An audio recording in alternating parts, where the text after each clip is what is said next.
Եթերում լուրերի թողարկումն է, ես Մերի Դանիելյանն եմ, բարի օր։ Սուրբ Աննա եկեղեցում Փաշինյանի շուրջ տեղի ունեցած միջադեպի մասնակից եղբայրներից մեկը Դավիթ Մինասյանը տեղափոխվել է Էջմիածնի հիվանդանոց։ Փաստաբան Լուսինե Մարտիրոսյանի խոսքով Դավիթը արմավիր քրեակատարողական հիմնարկ մուտք չգործած գիտակցությունը կորցրել է, տեղափոխել են բուժկենտրոն։ Հիշեցնեմ, Երևանի ընդհանուր իրավասության դատարանը մնացական Մարտիրոսյանի նախագահությամբ որոշել է 2 ամսով կալանավորել 18-ամյա երիտասարդին։ Պաշտպան Արմեն Մելքոնյանը նշել է, որ իրենք չեն հանձնվելու անպայման բողոքարկելու են։ Փաստաբանը շեշտել է, թե այսօր դատարանը Դավիթին զրկեց դպրոցն ավարտելու իրավունքից։ Մելքոնյանի խոսքով գործով 2 վկաներ են հարձակնվել, թիկնազորի աշխատակիցներ։ Ամեն ինչ արվելու է, բան չենք թողելու, հավաքվել ենք մեր ընկերներով եւ ամեն ինչ անելու ենք այս անարդարության դեմ պայքարելու համար։ Կարծում եմ առաջ Աստված չի թողի, որ Ծաղկազարդի օրը աշակերտներ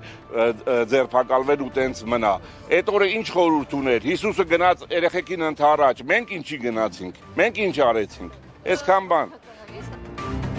Արտաքին գործերի նախարարությունն արձագանքել է Բաքվի կեղծ մեղադրանքներին, թե իբր 1918 թվականին հայկական խմբավորումները ցեղասպանություն են իրականացրել ադրբեջանցիների նկատմամբ։ Գերատեսչության մամուլի խոսնակ Անի Բադալյանի խոսքով տասնամյակների պատմություն ունեցած հակամարտության ընթացքում ձևավորվել են մի շարք թշնամական ոչ հավաստի նարատիվներ, որոնք ցավալիորեն Ադրբեջանում դեռ շարունակվում են օգտագործվել նաև պետական մակարդակով։ Մեծի տան Կիլիկիո կաթողիկոս Արամ Առաջինը հանդիպել է Լիբանանի նախագահ Ժոզեֆ Աունի հետ։ Կաթողիկոսության մամուլի գրասենյակից հայտնում են, որ վեհափառը դատապարտել է Իսրայելի հարձակումները Լիբանանի վրա։ Արամ Առաջինի խոսքով Լիբանանի տարածքային ամբողջականության եւ ինքնիշխանության պահպանումը, պետության հեղինակության ամրացումը, բանակի ներկայությունը Լիբանանի բոլոր շրջաններում եւ ազգային միասնականության ամուր պահպանումը առաջնահերթություն եւ հրամայական են, մանավանդ ճակատագրական այս պահին։ Նա շեշտել է, որ պետք է հեռու մնալ ներքին պառակտում առաջացնող արտահայտություններից եւ համախմբվել հայրենիքի գերագույն ու միասնական շահերի շուրջ։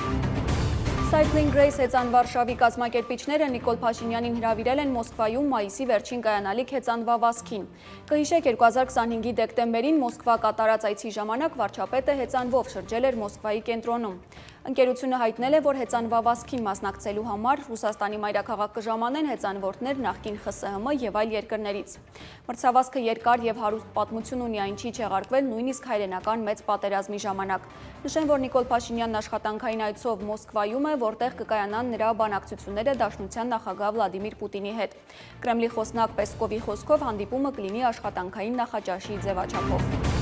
Շարունակենք, Մուայ Թայի Հայաստանի հավաքականը ոսկե եւ բրոնզե մեդալներ է նվաճել Թուրքիայի Անտալիա քաղաքում կայացած միջազգային խոշոր մրցաշարում։ Հայաստանի պատանեկան հավաքականի գլխավոր մարզիչ Ալեքսան Աղաբալյանի գլխավորությամբ չեմպիոնի կոչումը նվաճել է Արայիկ Բրուտյանը, որը 52 կիլոգրամ քաշային կարգի եզրափակիչում հաղթել է ադրբեջանցի մարզիկին։ 67 կիլոգրամ քաշային կարգում Գոր Հակոբյանը պարտության մատնելով թուրք մարզիկին դուրս է եկել կիսաեզրափակիչ, որտեղ պարտվել է Բելգիան ներկայացնող մրցակցին եւ զբաղեցրել երրորդ տեղը։ Անտալիայի մրցաշարին մասնակցում էր 27 երկիր, 450 մարզիկ։ Ծանրամարտի Հայաստանի հավաքականի անդամ 20-ամյա Ալեքսանդրա Գրիգորյանն ընդգրկվել է 2025-ի լավագույն ծանրորդի կոչմանը հավակնող մարզուհիների պաշտոնական ցուցակում։ Ծանրամարտի Եվրոպական ֆեդերացիան հայտնում է, որ հեղինակավոր տիտղոսին հավակնում են ընդհանուր առմամբ 10 մարզուհիներ։ Լավագույնի անունը հայտնի կդառնա հատուկ քվեարկությունից հետո։ Նշեմ, որ 2025-ին Ալեքսանդրա Գրիգորյանը դարձել է Եվրոպայի երիտասարդական չեմպիոն, աշխարհի երիտասարդական առաջնության բրոնզե մեդալակիր եւ մեծահասակների Եվրոպայի առաջնության արծաթե մեդալակիր։